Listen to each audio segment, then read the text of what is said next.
제가 여러분에게 말씀드렸던 예수님의 안티테제 6가지 중에서 오늘은 두 번째와 세 번째를 함께 다루려고 합니다.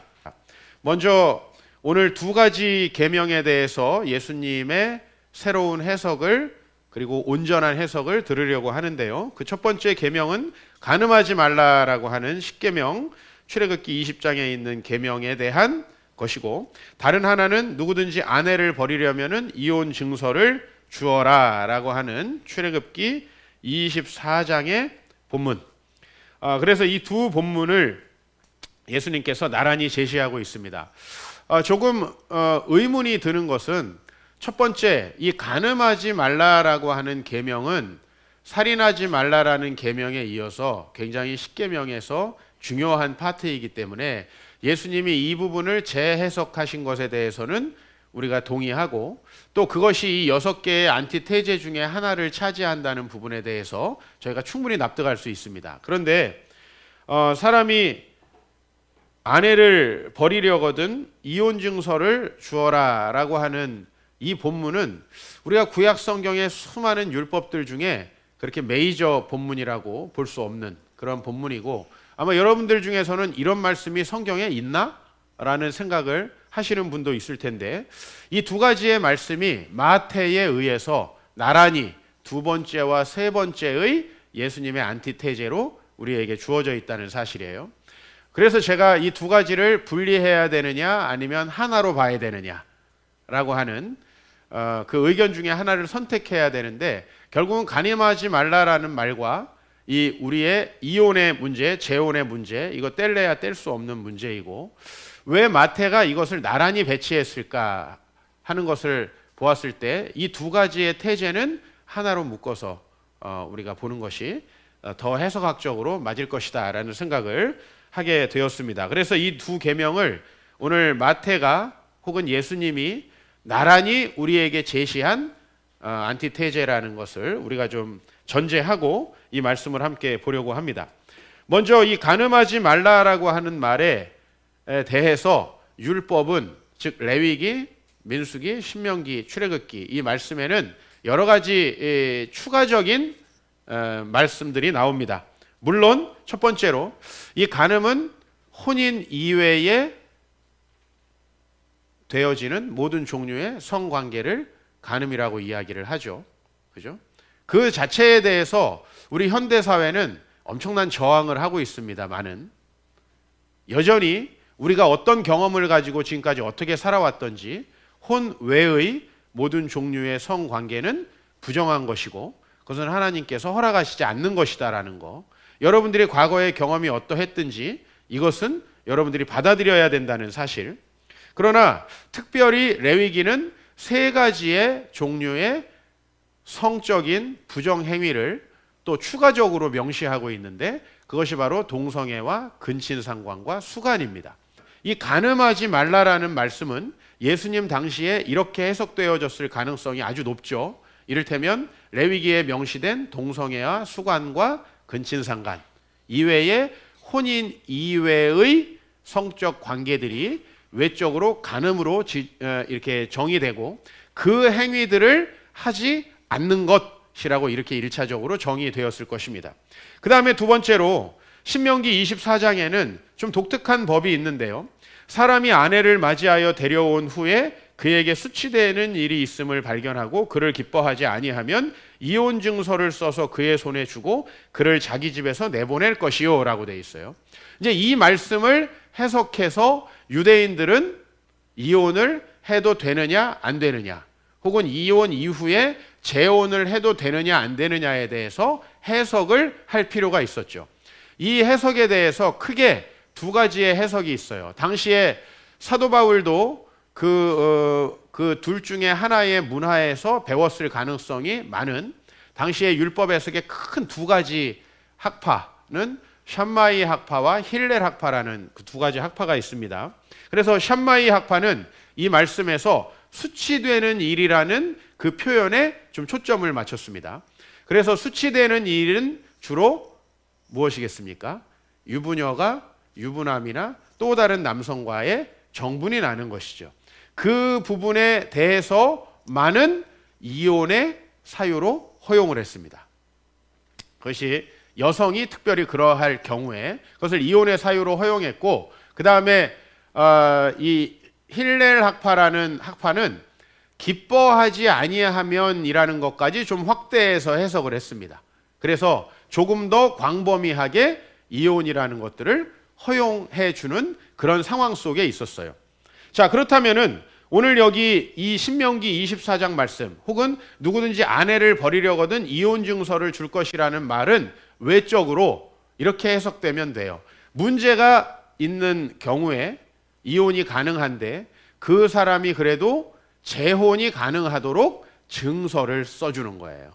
이혼 증서를. 이 사람은 특별히 도덕적인 하자가 있어서 이혼을 하는 것이 아니다라는 일종의 남성으로부터 그 여성을 보호하는 일종의 하나의 증서 같은 것이에요. 그래서 그런 것들을 써주게 된다면 뭐 이혼과 재혼이 가능하다라고 이렇게 해석이 되었다는 거예요.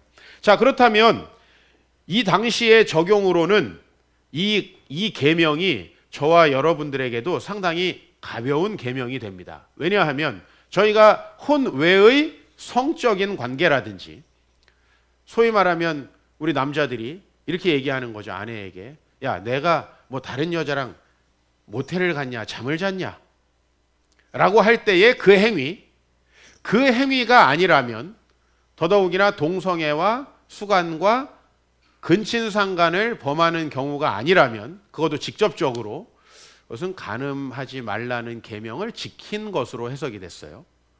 여기서도 지키신 분들 많이 있으시죠.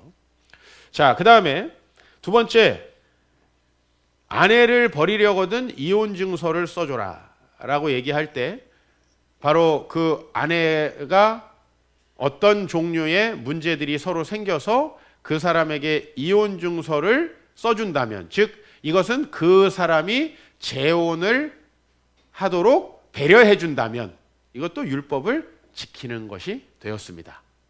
자, 이렇다면은 뭐 저와 여러분들 이 율법에 저촉되지 않는 사람이 많았을 것이고, 당시의 바리새인들도 이 율법에 대해서 당당한 사람들이 많았다는 것입니다. 그러나 예수님은 이렇게 해석하지 않고 있죠. 오늘 본문에서 간음하지 말라라고 하는 것을 너희가 들었지만 여자에게 음욕을 품고 여자를 보는 자마다 마음의 임이 간음하였느니라. 오늘 이 말씀에 대해서 문자적인 해석이 얼마나 무서우냐. 그래요, 뭐 여자를 보는 자마다 마음의 임이 간음하였다. 오케이, 우리 회개하면 됩니다. 그러나 그 다음 말씀이 이래요. 내 오른 눈이 실족하게 하거든 빼버리라. 내 오른손이 실족하게 하거든 찍어버리라. 오늘 여기 눈과 손을 갖고 있을 수 있는 사람이 있나요? 만약에 이 말씀을 문자적으로 적용했을 때 우린 전부 다 장님이 될 수밖에 없었을 거예요. 자, 예수님의 말씀은 우리가 음욕을 품는 모든 것이 간음이고, 우리를 간음하게 하는 모든 종류의 잘못들을 근원적으로 제거해야 된다는 거죠. 두 번째로, 예수님의 두 번째의 말씀은, 자, 이혼하는 경우에 이혼 증서를 써주라고 하는 말씀을 예수님은 어떻게 해석하냐면, 누구든지 음행한 이유 없이 아내를 버리면 그를 간음하게 하는 것일 뿐만 아니라 누구든지 버림받은 여자에게 장가드는 자도 간음함이라. 기본적으로 이혼과 재혼에 대해서 엄격하게 금하고 있는 것이 예수님의 말씀의 직접적인 해석이에요. 자, 우리에게 예수님 무슨 얘기를 하는 걸까요? 그 사람들을 정죄하고 나는 아니다 라는 이야기를 하게끔 오늘 예수님이 이 말씀을 주신 게 아니고요. 예수님은 오늘 그런 종류의 사고를 하지 못하도록 이 말씀을 주고 계세요. 즉, 오늘 예수님의 의도는 우리의 내면의 동기를 고발하는 겁니다. 어떤 목적을 가지고 상대방을 대하는 태도와 동기에 대한 지적인 거죠.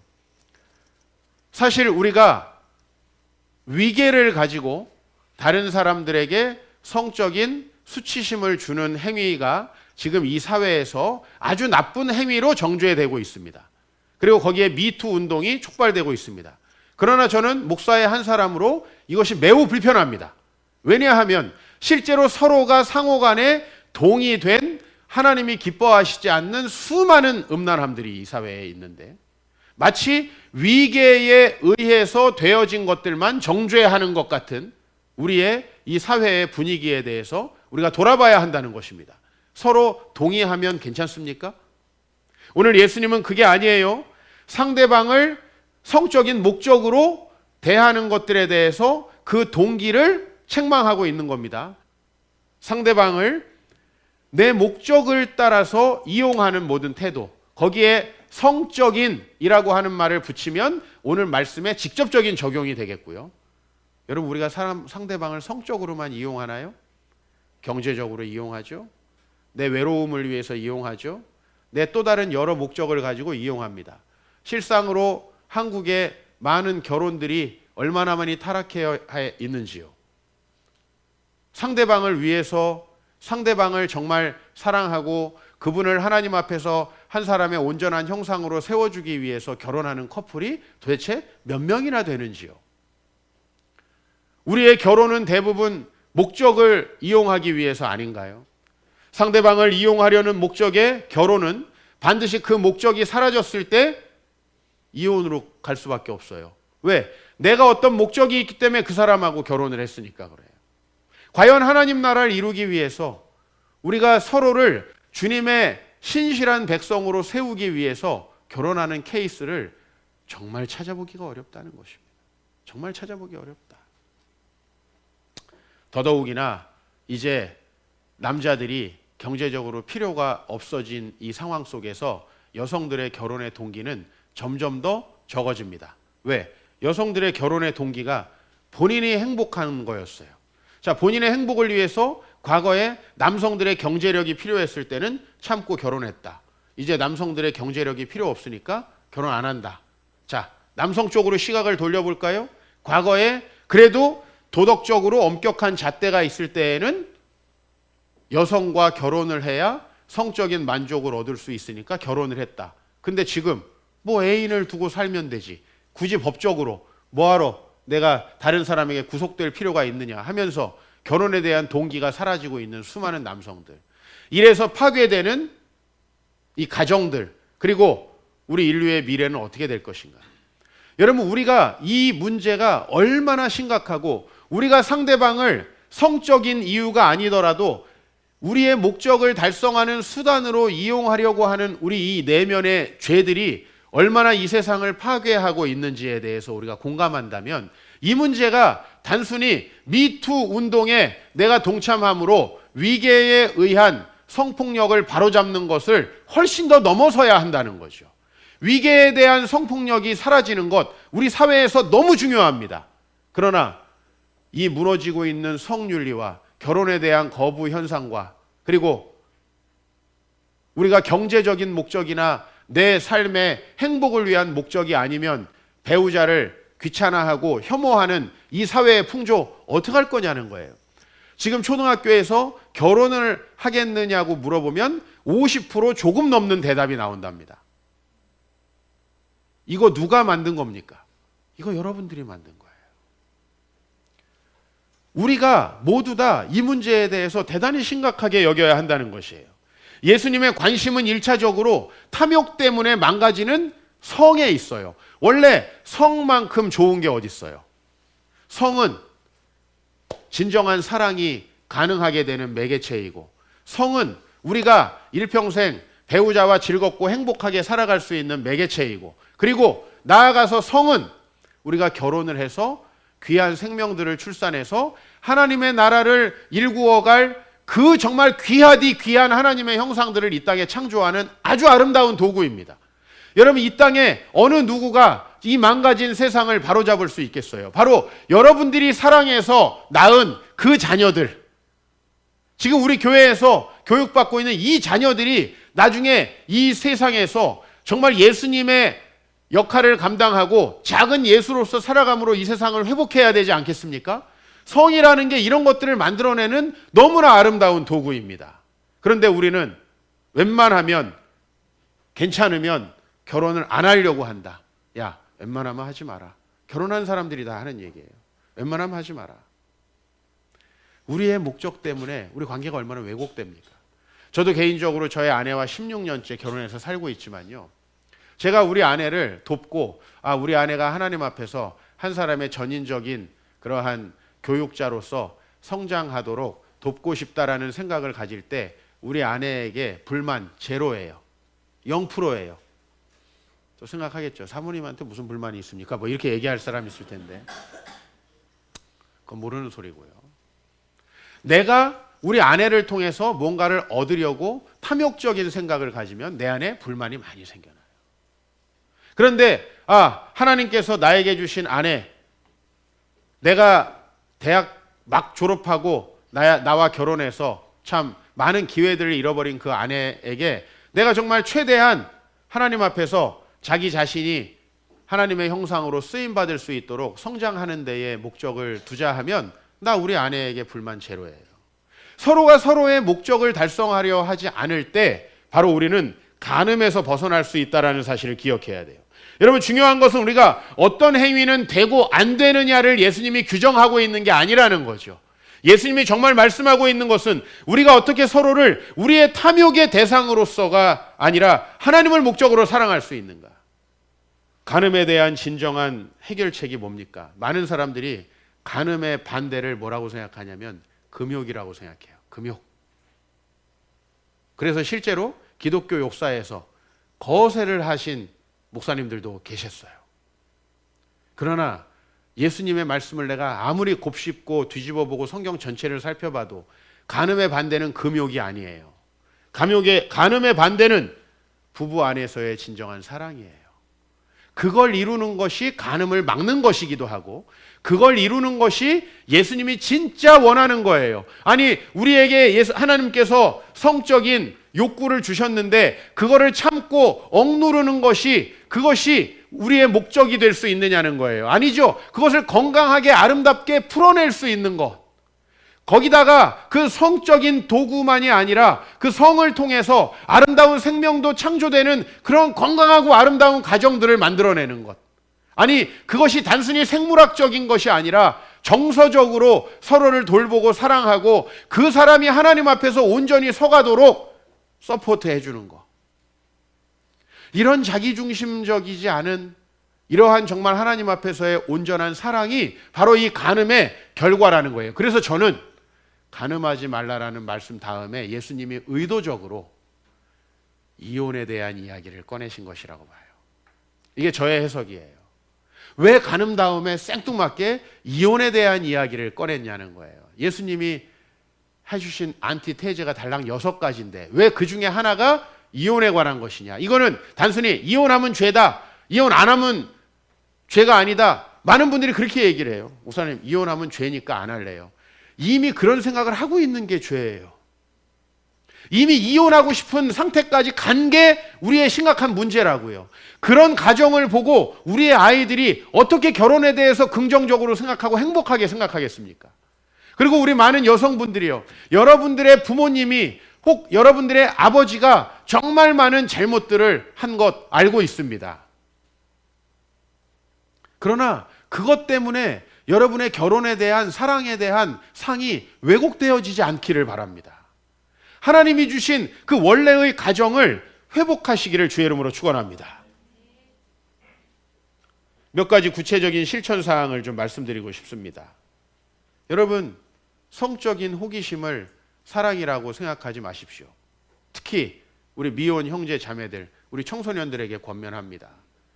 여러분의 성적 호기심은 성적 호기심일 뿐이지 책임이 동반되지 않은 결혼에 대한 커미트먼트가 동반되지 않은 모든 종류의 성적 호기심은 외도로 가는 길이지 결코 사랑으로 가는 길이 아닙니다. 결코 그러셔서는 안 됩니다.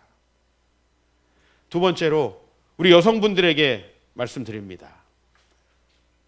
뭔가 다른 느낌, 나를 채워주는 느낌, 사랑이라고 착각하지 마십시오. 남자들이 그거를 이용해서 많은 여성들과 외도합니다. 메디슨 카운티의 다리 아시죠? 남편이 있는데 그 남편 뻔한 남편일 거예요. 집에 가면 말수 적고 맨날 일만 하고 로맨틱한 이벤트 안 하는 그런 놈. 근데 내셔널 지오그래픽 사진 작가가 왔죠. 훤칠하게 잘생겼고 구렛나루도 있어요.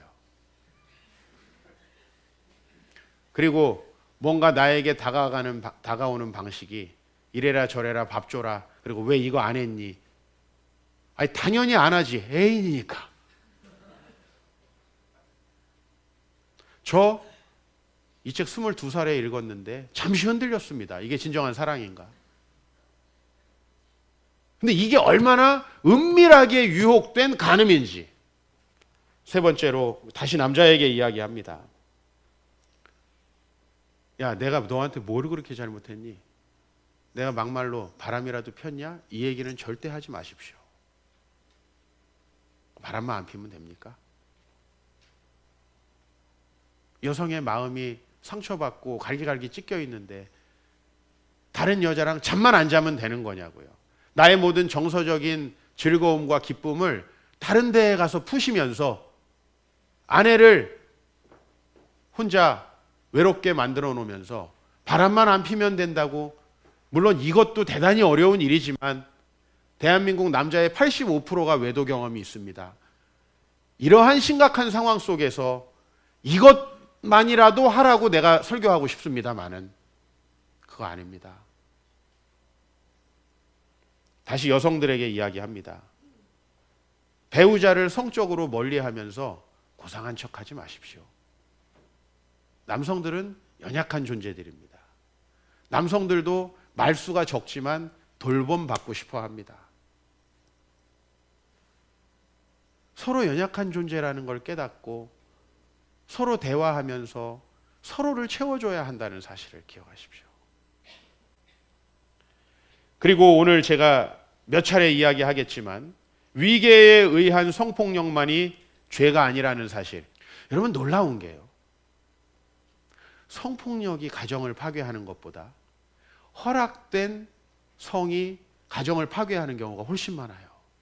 뭐가 더 심각한 범죄입니까? 아니, 내가 성폭력을 범죄가 아니라고 얘기하는 게 결코 아니라는 걸 좀 알아주시기 바랍니다.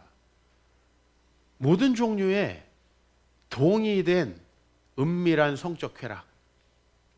하나님은 결코 허락하시지 않는데 우리끼리 동의한 그 쾌락이 더 심각하게 이 사회를 파괴하고 가정들을 파괴한다고 하는 사실을 기억하십시오. 간음에 대한 해결책은 부부 안에서의 사랑입니다. 우리는 절대로요, 이렇게 결혼을 늦게 하고 뒤로 미루고서 이 간음의 문제에 자유하기 어려워요. 우리 한국 사회 이렇게 결혼을 뒤로 미루고 웬만하면은 안 하려는 풍토 속에서 결코 간음의 문화는 사라지지 않을 것입니다. 게다가 이제 우리는 어디까지 갔냐면 그 간음의 문제를 도덕적으로 정당화하는 시점까지 갔어요. 그래서 이제 EBS가 LGBT 문제를 공식적으로 괜찮다, 우리는 이런 사람이야 라고 얘기하면서 방송을 만드는 시점까지 온 거예요. 적어도 우리가 우리의 성적인 연약함 때문에 일어나는 문제들이 있을지라도 그것을 정당화해서는 안 되잖아요. 이 사회의 진짜 문제는 그게 정당화된 거예요. 미투로 위계에 의한 성폭력만 고발되어서는 안 됩니다. 나는 오히려 반대의 미투 문제가 있었으면 좋겠어요. 오늘 이 시간에 누구 다른 사람에게 얘기할 거 없어요. 여러분 내면에서 나도 그렇게 다른 사람을 내 수단으로 삼고 결코 목적으로 사랑하지 않은 그런 사람이었다, 이런 종류의 미투가 있었으면 좋겠어요. 나도 당했다, 저놈도 잘못했다, 저놈도 잘못했다, 이런 정죄하는 미투도 필요하겠지만 우리 안에 우리 자신을 고발하는 그런 정직한 영이 생겨나가기를 주의 이름으로 축원합니다. 진정한 사랑에 이르지 못한 우리는 이미 다 간음하고 있는 겁니다. 부부 안에서 온전한 행복한 가정을 이루지 못하고 있는 우리는 언제나 간음의 가능성 앞에 놓여 있는 거예요. 그렇죠? 아내와 남편이 서로 가장 친밀한 얘기를 나눌 수 없는 상태. 이거 이미 간음의 목전에 있는 거예요. 우리가 지난주에 누구를 미워하고 미련한 놈이라고 무시하는 것이 살인의 목전에 있었듯이 말이죠. 우리가 누군가를 진정으로 사랑하고 공동체 안에서 우리의 은밀한 문제들을 진심으로 고백하고 있지 않는 한 우리는 언제 이 간음의 문제에 넘어질지 모른다라고 하는 사실이죠. 저는 이번 주에 상당히 불편하고 힘든 또 한 주를 보냈고 다음 주에도 그렇겠지만 오랜만에 혼자서 조용히 이 다큐멘터리 하나를 보면서 눈물을 흘렸습니다. 이 생각만 하면 자꾸 눈물이 날라 그래서 좀 고민인데요. 교회 오빠라는 다큐멘터리예요. 교회 오빠, 사실 현대 사회에 굉장히 희화화된 용어입니다. 교회 다니는 척하면서 여자 꼬시는. 근데 이 교회 오빠라고 하는 다큐멘터리가 KBS에 이번에 나오게 됐어요. 한 2년 정도 저 안양에 계신 어느 교회 성도님 부부인데요. 2년 정도 암으로 투병하고 그 어려운 일들을 겪으면서도 서로 하나님 앞에 진실하게 사랑을 고백해가는 이 가정의 이야기, 여러분에게 간음의 해결책은 이것이다라고 좀 말씀드리고 싶어서 제가 오늘 좀 이야기를 꺼냅니다. 혹시 여러분 이제 풀 버전 한 50분 정도 되는데 보고 싶으시면 집에 가서 보십시오. 이 부부는 교회에서 만났습니다. 이 자매가 좀 씩씩해요. 형제는 정말 교회 오빠 같아요.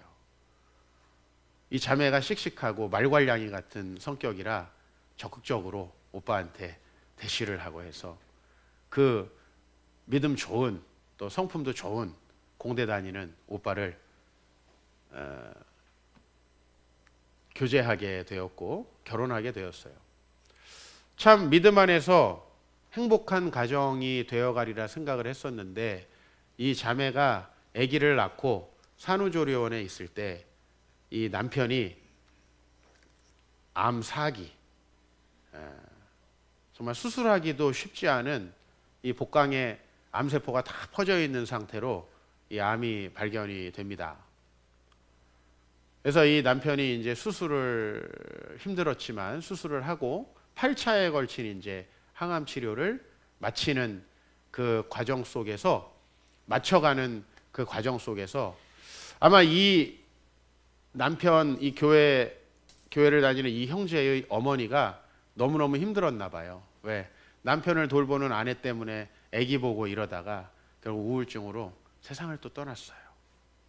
그래서 자기는 암에 걸려 있고 수술하는 과정 속에서 어머니는 또 세상을 떠나고 그런 정말 욥이 생각날 정도의 어마어마한 극심한 고통을 겪고 있는데 참 잠시 좀 희망의 빛이 비추었어요. 8차까지 이제 항암을 다 하고 나서 결과를 보러 갔는데 그래도 거의 다 없어지고 치료가 됐다는 이런 이제 소견이 펫시트 찍은 소견이 나왔고 잠시 기뻐하나 했는데 이제 그날부터 이상하게 아내 몸이 또 좋지 않아요. 아내가 병원에 갔더니 또 림프종 4기. 그래서 이제 또 이 아내도 항암 치료를 시작합니다. 이 두 사람이 대화하는 과정을 한 2년 정도를 촬영을 했더라고요. 근데 정말 그 있을 수 없는 상황들을 당하면서 자녀의 미래를 걱정하면서 그 염려하는 이 아내를 자기도 정말 어마어마한 질병 속에서 생사의 갈림길에 있는 이 형제가 얼마나 보듬고 사랑을 해주는지 제가 너무 감동했던 장면은 이 형제가 이제 또 재발을 했습니다. 또 재발을 해서 이제 정말 수술을 할 수 없는 상황에 이르렀어요. 그런데 병원에서 제안을 하기를 한 번도 시도해보지 않은 치료법이지만 좀 수술을 해보고 싶다. 다 걷어내보는 거예요. 한번. 그리고 이 복강경 항암을 통해서 한번 암세포를 다 없애보자. 그 치료를 좀 해보겠느냐고. 근데 어떡하겠어요. 마지막 모든 방법을 해봤는데 그래서 이제 의학적으로 검증이 안 된 그런 종류의 수술을 하게 됐는데 그 수술을 하러 수술실에 들어가서 이제 아내를 내보내야 되는 그 상황에서 이 형제가 지금 37, 8 정도 먹은 형제인데 아내 손을 꼭 잡고 기도를 하는 거예요. 내가 이 수술을 하는 동안에 우리 아내가 얼마나 초조하고 힘들겠는가. 하나님께서 정말 우리 아내를 좀 돌봐주셨으면 좋겠다고. 그렇게 그 아내를 위해서 기도하는 그 모습을 보았을 때, 그래, 간음을 안 한다는 게 도대체 뭔가? 내가 단순히 여성과 성적인 접촉을 안 하는 게 그게 간음인가? 간음을 안 하는 것인가? 우리 이 사회에 그것도 안 하기 정말 어려운 세상을 우리가 살고 있지만은, 진짜 주님이 이 사랑으로 이런 것들까지도 가능하게 하는구나.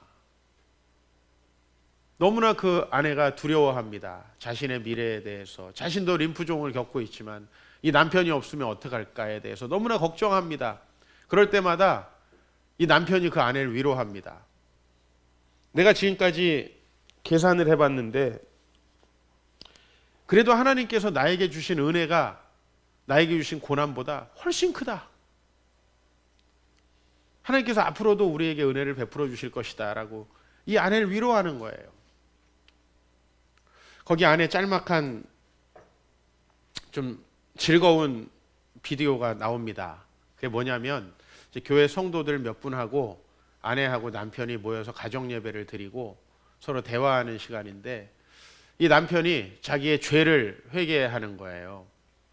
죄라고 뭐 거창한 것도 없어요. 정말 워낙 정말 신실한 형제였던 것 같아요. 근데 뭐에 대해서 고백하냐면, 제가 참 이 질병을 겪기 전까지 너무 교만했다고. 그러면서 그 실예로 드는 게, 아마 이 자매가 형제를 더 많이 좋아했었던 것 같아요. 근데 결혼할 때 그런 얘기를 많이 했대요. 야, 나 진짜 따라다니는 자매들 많고 나 인기 좋은 거 알지? 너 행복한 줄 알아라. 자기가 이렇게 교만하게 자기 아내에게 했던 거에 대해서 이야기를 하면서, 참 내가 하나님 앞에서 너무 교만했다 이렇게 이야기를 하는데, 그 아내에게 주었던 작은 상처들과 그 아픔들까지도 자기가 지금 언제 죽을지 모르는 그 생사의 갈림길에서 배려하는 그런 모습들을 이렇게 보고, 우리는 지금 어느 검사장 이야기할 때가 아니다. 사랑에 대한 가능성을 우리 주변 사람들이 얼마나 잃어버리는가. 혹시 누군가가 저와 여러분들을 보고서 야, 정말 결혼하고 싶다. 우리도 가능성이 있겠구나. 라고 과연 사람들이 생각할 수 있는가. 우리의 가정을 보고. 그게 아니고, 야, 저 언니 보니까 나도 결혼하기 싫다. 저 형 보니까 아이고 나도 저런 사람 만날 것 같아서 못하겠다. 야, 저 사람 애 키우는 거 보니까 어찌나 교회에 오면 불평불만이 많은지, 야, 저런 애라면 뭐하러 낳냐. 이런 생각을 혹시 우리를 통해서 다른 사람이 하게 되었다면 하는 그러한 거 자기 반성이 됐어요. 훨씬 더 그 형제에 비교하자면 흉악한 잘못들을 많이 했고 수많은 상처들을 입혔던 내가 과연 이 말씀을 지키고 있다고 미투 운동의 대상으로 지목된 사람들을 과연 정죄만 하고 있을 것인가? 우리 그리스도인들이 과연 그 정도의 윤리의식을 가져서 되겠는가? 여러분 정말 사랑하십시오. 여러분 어떤 목적을 이루기 위해서 배우자를 도구로 생각하지 마십시오. 한 사람의 하나님의 형상으로 존중하시고 그 안에서 좀 아름다운 가정 이루십시오. 여러분의 말과 행위 때문에 혹시 고통당하지 않을까 걱정하고 염려하면서 소중하게 이 관계들을 만들어 가십시다. 그리고 우리를 통해서 이 땅에 정말 가정을 이루고 싶고 결혼하고 싶고 자녀를 많이 낳아서 하나님께 영광 돌리고 싶은 그 사람들이 많이 일어났으면 좋겠습니다. 교회 안에서까지도 서로를 욕망의 대상으로 삼고 살아가는 우리의 모습들이 오늘 회개되고 정말 에덴의 질서가 회복되면 좋겠습니다. 그래서 자기가 그 어마어마한 수술방에 들어가면서도 자기를 위해 노심초사하고 걱정할 그 배우자를 위해서 기도하고 격려하고 보듬어주는 이 사랑이라면 우리에게 가능성이 있고, 우리도 이런 교회 오빠, 이런 교회 부부들이 되어서 정말 하나님께 영광 돌리기를 소망합니다.